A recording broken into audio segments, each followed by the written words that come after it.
In this video, we're going to talk about one of the interesting properties of the exponential distribution, which is called the memoryless property.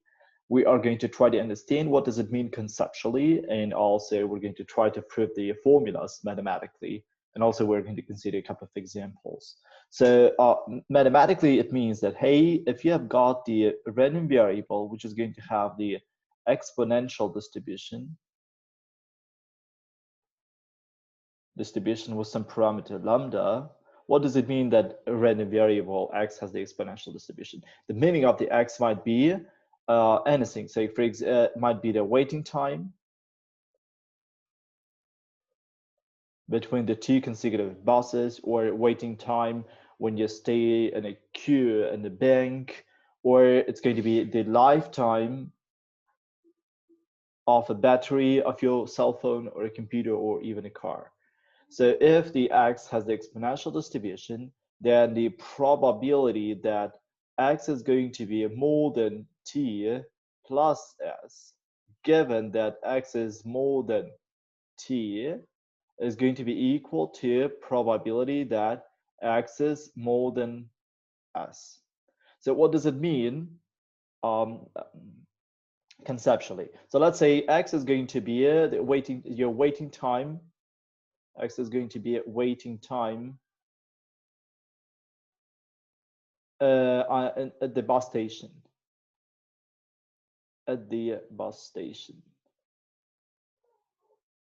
So probability that you're going to wait more than 5 plus 10 minutes, basically more than 15 minutes. If you're waiting already for more than 5 minutes, it's going to be equal to the probability that you are going to wait more than 10 minutes.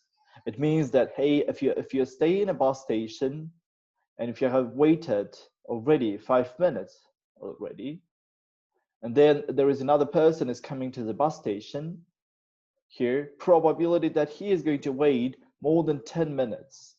It's the same as the probability that you're going to wait more than 15 minutes for the next bus. So from the beginning, right?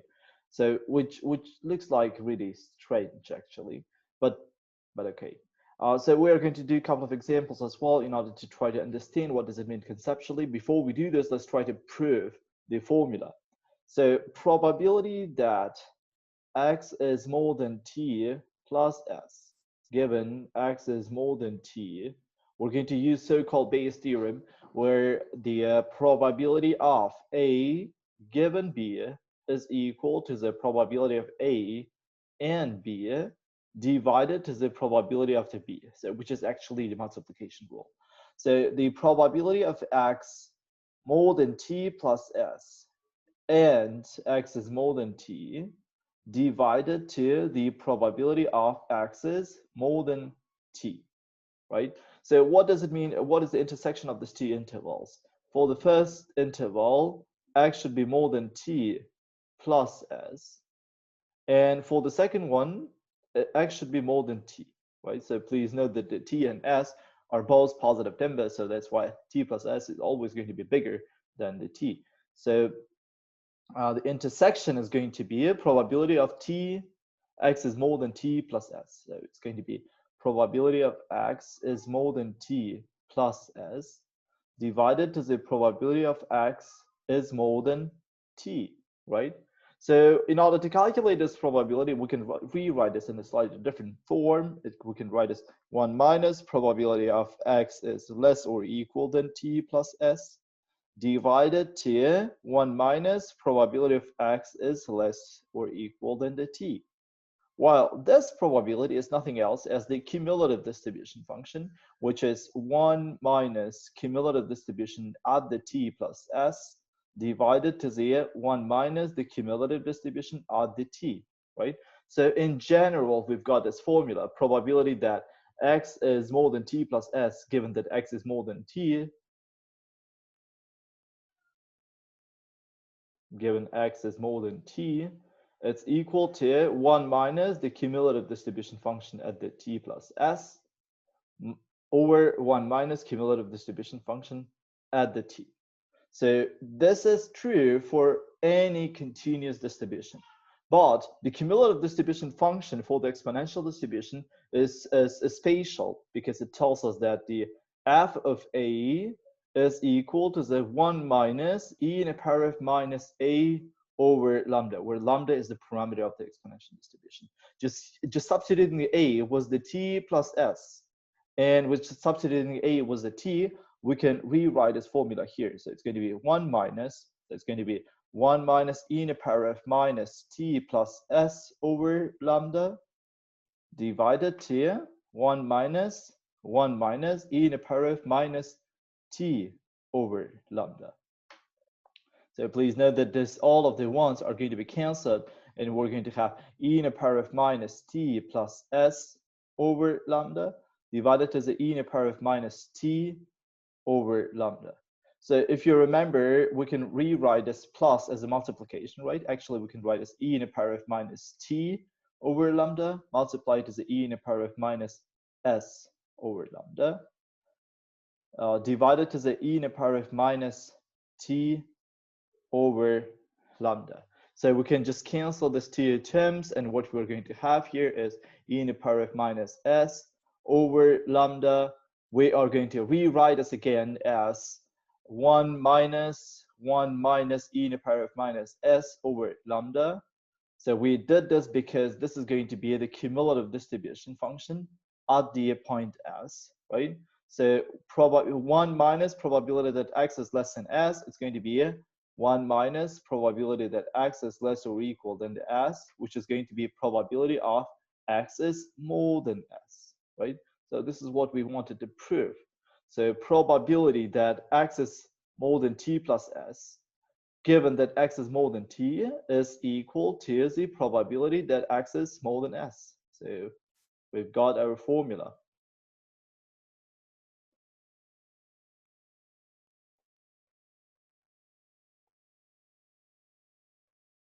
So let's do an example in order to try to understand conceptually what does it mean. Suppose that the number of the miles that a car can run before its battery wears out is exponentially distributed, with the average value 10,000 miles. If a person desires to take 5,000 mile trip, what's the probability that he or she will be able to complete the trip without having to replace the battery? So basically, so you're taking the car, you would like to rent the car, and you don't know what is the current lifetime. So how many miles have been driven with this car. So what you would like to know is what's the probability that remaining or the lifetime is going to be more than 5,000. Or let's write down this from the beginning. So the lifetime of the car's battery is going to have the exponential distribution with the parameter lambda, which is equal to the 1 over 10. So I'm just going to rewrite as just a 10, not 10,000s, in order to make our calculations easier. So what I would like to do is I would like to know what's the probability that this lifetime is going to be more than 5,000 plus the current lifetime, t, if it is given that its lifetime is already more than t, right? So if you're renting the car, it has some mileage already, so you don't actually care. So you just would like to know, hey, what's the probability that you are going to run this car more than 5,000 miles if you know that you have driven this car has been driven already t 1,000 miles, right? So according to the exponential distribution, this is going to be simply probability of the lifetime more than 5, which is going to be equal to probability of the lifetime, so it's going to be 1 minus probability that lifetime is going to be less or equal to the 5, which is going to be the cumulative distribution, right? So 1 minus e in the power of minus 5 over lambda. So lambda in our case, lambda is here 10, sorry, 10,000 miles. So 1 over 10, it's going to be e in the power of minus 1 over 2, which is roughly is going to be 0.6, I think. Well, so this is what does it mean. So the conceptually, so if there are two cars, so the car number one and car number two, what does it mean, this exponential distribution? So let's assume that the car number one has driven like a 3,000 miles already, and the second car has been driven 0 miles. Probability that the first car is going to be so the lifetime of the first car is going to be more than 5,000 miles. It's the same as the probability that the lifetime of the second car is going to be 5,000. So probability that it's going to work 8,000, it's the same as the probability that it works 5,000. This is what does it mean, the memory less property for the exponential distribution.